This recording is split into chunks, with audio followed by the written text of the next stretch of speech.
According to the National Electrical Code Article 702.2a, a transfer switch installed for emergency or standby power systems must be protected by an overcurrent device rated for the ampacity of the branch circuit or equipment it supplies. Therefore, overcurrent protection is required for the transformer feed into the transfer switch. Now let's discuss neutral ground bonding.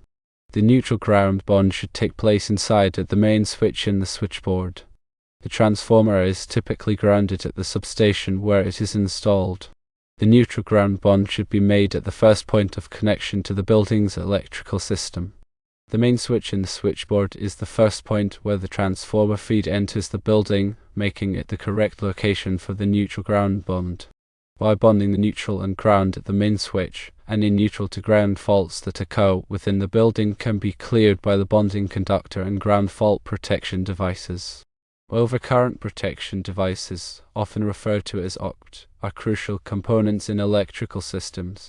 Their primary function is to safeguard electrical circuits from excessive current, which can result from overloads, short circuits, or ground faults. These devices are designed to interrupt the flow of current when it exceeds a predetermined safe level, thereby preventing damage to equipment, reducing the risk of fire, and ensuring the safety of personnel. Several types of OCPDs are commonly used, including circuit breakers and fuses. Circuit breakers are electromechanical devices that automatically trip and interrupt the circuit when an overcurrent condition is detected. They can be reset and reused, making them a practical choice for many applications. Fuses, on the other hand, are sacrificial devices that contain a fusible element that melts and breaks the circuit when subjected to excessive current. Fuses are typically less expensive than circuit breakers but must be replaced after each overcurrent event. The selection of an appropriate OCPD involves careful consideration of factors such as the circuit's voltage and current ratings, the type of load being protected, and the potential for fault currents. It is essential to choose an OCPD with an interrupting rating sufficient to handle the maximum fault current that may occur at its location in the electrical system. The National Electrical Code, or NEC, provides detailed guidelines for the selection and installation of OCPDs to ensure electrical safety and compliance with industry standards. Now let's consider neutral ground bonding. Neutral ground bonding is a fundamental safety practice in electrical systems that involves connecting the neutral conductor to the grounding conductor at a specific point, typically the service entrance or the main switchboard of a building. This bond creates a low impedance path for fault currents to flow back to the source, facilitating the rapid operation of overcurrent protection devices and minimizing the risk of electrical shock. The primary purpose of neutral ground bonding is to establish a common reference point for voltage, ensuring that all exposed metal parts of electrical equipment are maintained at or near ground potential. This reduces the likelihood of dangerous voltage differences between these parts and the surrounding environment, which could pose a shock hazard to individuals who come into contact with them. The location of the neutral ground bond is critical. It should only occur at one point in the electrical system, typically at the service entrance or the main switchboard. Bonding the neutral and ground at multiple locations can create circulating currents in the grounding system, which can lead to nuisance tripping of overcurrent protection devices, increased electromagnetic interference, and potentially dangerous touch voltages on grounded metal parts. The NEC provides specific requirements for neutral ground bonding, including the size and type of bonding conductors, the location of the bonding connection, and the separation of neutral and ground conductors downstream from the bonding point. Adhering to these requirements is essential for ensuring the safety and reliability of electrical systems. In the context of a building powered by an outside transformer and backed up by a generator via a 4-pole transfer switch, the location of the neutral ground bond is particularly important. The transformer is typically grounded at the substation where it is installed, providing a grounding reference for the secondary winding. The neutral ground bond should be made at the first point of connection to the building's electrical system, which is typically the main switch in the switchboard. This ensures that any neutral to ground faults that occur within the building can be cleared by the bonding conductor and ground fault protection devices. The 4-pole transfer switch is designed to switch all 4 conductors, including the neutral, between the transformer and the generator. This prevents circulating currents in the grounding system when the generator is operating and ensures that the neutral ground bond remains at the main switchboard. When the generator is connected, it essentially becomes the source, and the building's grounding system relies on the bond established at the main switchboard. It is important to note that the generator itself may have a neutral ground bond, but this bond should be disabled or removed when the generator is connected to the building's electrical system through the transfer switch. Having multiple neutral ground bonds in the system can create ground loops and other undesirable effects. In summary, the transfer switch requires overcurrent protection for the transformer feed as mandated by an EC Article 702.2. The neutral ground bond should be located inside at the main switch in the switchboard, ensuring proper grounding and fault clearing within the building's electrical system. Understanding and adhering to these requirements is crucial for maintaining electrical safety and code compliance. Ensuring electrical safety involves a comprehensive understanding of grounding principles and the proper application of overcurrent protection. Firstly, grounding provides a low impedance path for fault currents, allowing overcurrent protection devices to quickly trip and clear faults. This minimizes the duration of fault currents and reduces the risk of electrical shock and equipment damage.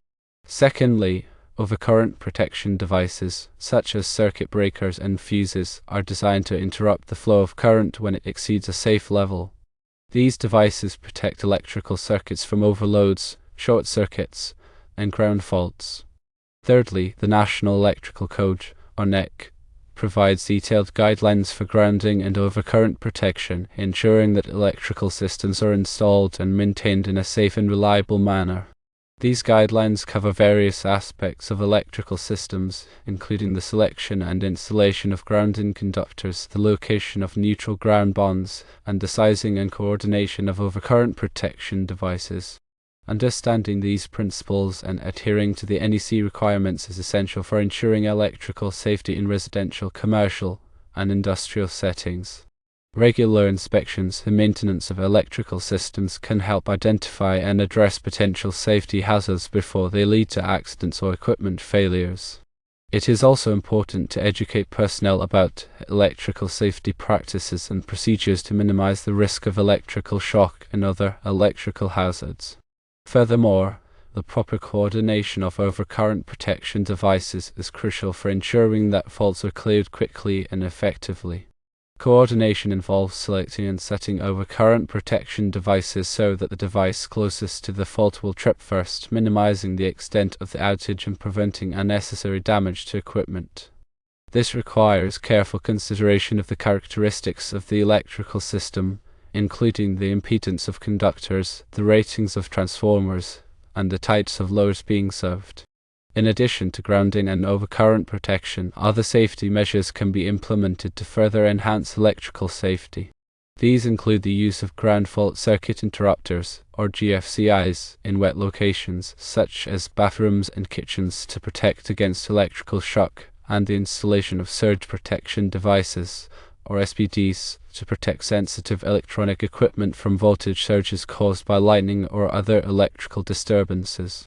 The implementation of a comprehensive electrical safety program, including regular inspections, maintenance, and training, can help create a safe and reliable electrical environment. It is also important to stay informed about the latest electrical safety standards and best practices to ensure that electrical systems are up to date and in compliance with current regulations. The National Electrical Code is updated every 3 years to reflect changes in technology and industry practices, so it is essential to stay abreast of these changes to maintain electrical safety. Proper grounding techniques are paramount for ensuring the safety and reliability of electrical systems. Grounding provides a low impedance path for fault currents to return to the source, enabling overcurrent protection devices to quickly clear faults and minimize the risk of electrical shock. Several grounding methods are commonly used, including equipment grounding, system grounding, and grounding electrode systems. Equipment grounding involves connecting the non-current carrying metal parts of electrical equipment to ground, such as enclosures, raceways, and conduit. This ensures that these parts are maintained at or near ground potential, reducing the risk of electrical shock if a fault occurs. System grounding involves grounding the neutral conductor of an electrical system, typically at the service entrance or the main switchboard. This establishes a reference point for voltage and provides a path for fault currents to flow back to the source.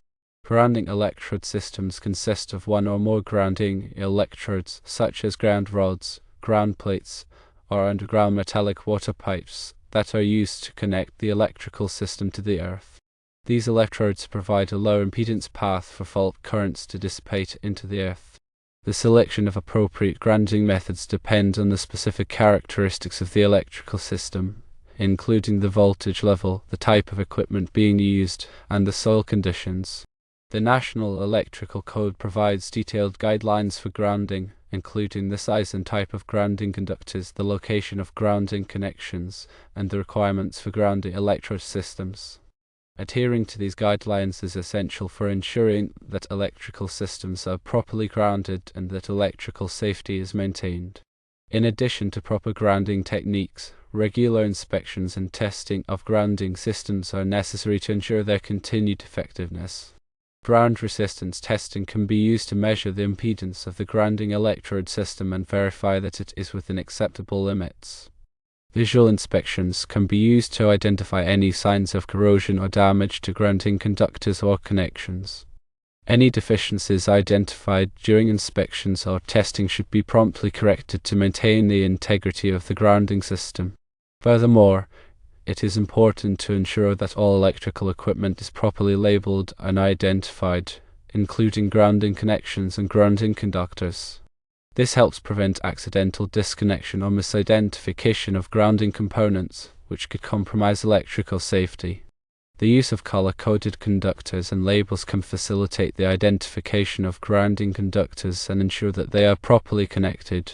The neutral conductor plays a vital role in electrical systems, providing a return path for current and maintaining voltage balance. The neutral conductor is typically grounded at the service entrance or the main switchboard, establishing a reference point for voltage and providing a path for fault currents to flow back to the source. In three-phase electrical systems, the neutral conductor is connected to the center point of the Y-connected transformer or generator winding. This creates a balanced voltage system, where the voltage between each phase and the neutral is equal. In single-phase electrical systems, the neutral conductor is connected to the center tap of the transformer secondary winding, creating a voltage of 120 volts between each leg and the neutral. The neutral conductor must be properly sized to carry the maximum unbalanced current that may occur in the electrical system. Unbalanced current occurs when the loads on each phase of a three-phase system are not equal, resulting in current flowing through the neutral conductor. The National Electrical Code provides guidelines for sizing the neutral conductor, taking into account the type of loads being served and the potential for unbalanced current. In some cases, the neutral conductor may need to be larger than the phase conductors to accommodate the unbalanced current. It is also important to ensure that the neutral conductor is properly insulated and protected from physical damage. The neutral conductor should be run in the same raceway or cable as the phase conductors to minimize voltage drop and ensure that the impedance of the neutral path is low. Furthermore, the neutral conductor should be connected to a separate terminal block or busbar in the electrical panel and should not be connected to the grounding conductor except at the service entrance or the main switchboard. Connecting the neutral and grounding conductors at multiple locations can create circulating currents in the grounding system, which can lead to nuisance tripping of overcurrent protection devices and potentially dangerous touch voltages on grounded metal parts. In addition to proper sizing and installation, regular inspections and testing of the neutral conductor are necessary to ensure its continued effectiveness. Voltage drop measurements can be used to verify that the voltage at the end of the circuit is within acceptable limits. Continuity testing can be used to verify that the neutral conductor is properly connected and that there are no breaks or discontinuities in the conductor. Any deficiencies identified during inspections or testing should be promptly corrected to maintain the integrity of the neutral conductor. Furthermore, it is important to ensure that all electrical equipment is properly labeled and identified, including neutral connections and neutral conductors. This helps prevent accidental disconnection or misidentification of neutral components, which could compromise electrical safety. The use of color-coded conductors and labels can facilitate the identification of neutral conductors and ensure that they are properly connected. Understanding the function and requirements of the neutral conductor is essential for ensuring the safety and reliability of electrical systems. Proper sizing, installation, and maintenance of the neutral conductor are critical for maintaining voltage balance, providing a return path for current, and minimizing the risk of electrical hazards. Ground fault protection is a critical safety feature in electrical systems, designed to detect and interrupt ground faults, which can pose a significant risk of electrical shock and fire. Ground faults occur when current leaks from a hot conductor to ground, either through a person's body or through a conductive material. Ground fault protection devices such as ground fault circuit interrupters, or GFCIs, and ground fault equipment protection devices are designed to detect these ground faults and quickly interrupt the flow of current, minimizing the risk of injury or damage. GFCIs are commonly used in residential and commercial settings to protect people from electrical shock in wet locations such as bathrooms, kitchens, and outdoor areas. GFCIs monitor the current flowing through the hot and neutral conductors of a circuit, and if the difference between these currents exceeds a predetermined threshold, typically 5 mA, the GFCI will trip and interrupt the circuit.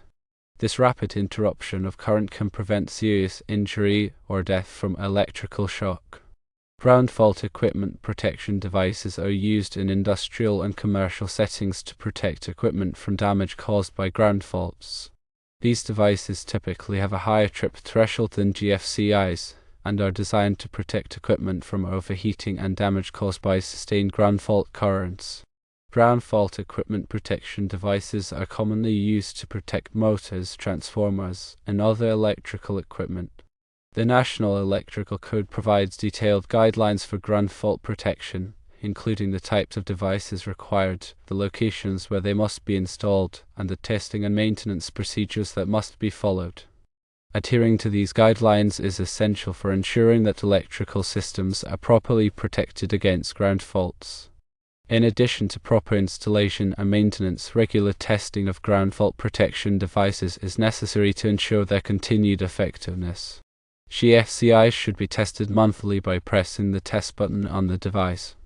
If the GFCI does not trip when the test button is pressed, it should be replaced immediately. Ground fault equipment protection devices should be tested annually by a qualified electrician. The testing procedure typically involves injecting a simulated ground fault current into the system and verifying that the device trips within the specified time. Furthermore, it is important to ensure that all electrical equipment is properly grounded, as this provides a path for ground fault currents to flow back to the source, allowing the ground fault protection device to trip and interrupt the circuit. Improper grounding can prevent ground fault protection devices from operating properly, increasing the risk of electrical shock and fire. Surge protection devices, or SPDs, are designed to protect electrical and electronic equipment from voltage surges, which can damage or destroy sensitive components. Voltage surges can be caused by lightning strikes, utility switching, or other electrical disturbances. SPD work by diverting the surge current away from the protected equipment and safely dissipating it to ground. Several types of SPD are available, including surge arresters, surge suppressors, and transient voltage surge suppressors, or TVSSs. Surge arresters are typically installed at the service entrance of a building to protect the entire electrical system from large voltage surges caused by lightning strikes. Surge suppressors are typically installed at the point of use to protect individual pieces of equipment from smaller voltage surges. TVSSs are a type of surge suppressor that is specifically designed to protect electronic equipment from transient voltage surges. The selection of an appropriate SPD depends on the specific characteristics of the electrical system, including the voltage level, the type of equipment being protected, and the potential for voltage surges. The National Electrical Code provides guidelines for the selection and installation of SPD, including the minimum surge current rating, the location of the SPD, and the grounding requirements. Adhering to these guidelines is essential for ensuring that electrical equipment is properly protected from voltage surges. In addition to proper installation, regular inspections and testing of SPD are necessary to ensure their continued effectiveness. Visual inspections can be used to identify any signs of damage to the SPD, such as discoloration, cracking, or bulging. Testing can be used to verify that the SPD is still functioning properly and that it is capable of diverting surge current. Any deficiencies identified during inspections or testing should be promptly corrected to maintain the integrity of the surge protection system. Furthermore, it is important to ensure that all electrical equipment is properly grounded, as this provides a path for surge current to flow to ground, allowing the SPD to divert the surge away from the protected equipment. Improper grounding can prevent SPD from operating properly, increasing the risk of damage to electrical equipment. Regular inspections of electrical systems are essential for identifying potential hazards and ensuring the continued safety and reliability of the system. Inspections should be conducted by qualified electricians who are familiar with the National Electrical Code and other relevant standards. The frequency of inspections depends on the type of electrical system, the environment in which it is located, and the age of the equipment. Electrical systems in harsh environments, such as those exposed to moisture, dust, or corrosive substances, should be inspected more frequently than those in clean, dry environments. Older electrical systems may also require more frequent inspections, as components can deteriorate over time. During an inspection, the electrician will typically check for the following items. Firstly, damaged or deteriorated wiring. Secondly, loose connections. Thirdly, overloaded circuits. Fourthly, improper grounding. Fifthly, damaged or missing overcurrent protection devices. Sixthly, improper use of extension cords. Seventhly, exposed live parts. Eighthly, any other potential hazards. Any deficiencies identified during the inspection should be promptly corrected to maintain the safety and reliability of the electrical system. This may involve repairing or replacing damaged components, tightening loose connections, or adding additional circuits to relieve overloaded circuits. In addition to visual inspections, electrical testing should also be performed to verify the proper functioning of the system. This may include voltage testing, current testing, continuity testing, and ground resistance testing. Voltage testing is used to verify that the voltage at various points in the system is within acceptable limits. Current testing is used to verify that the current flowing through circuits is not exceeding the rated capacity of the conductors or overcurrent protection devices. Continuity testing is used to verify that conductors are properly connected and that there are no breaks or discontinuities in the circuit. Ground resistance testing is used to verify that the grounding system is providing a low impedance path for fault currents to flow back to the source. The results of the inspections and testing should be documented and maintained for future reference. This documentation can be used to track the condition of the electrical system over time and to identify any trends or patterns that may indicate potential problems. Furthermore, it is important to ensure that all electrical work is performed by qualified electricians who are licensed and insured.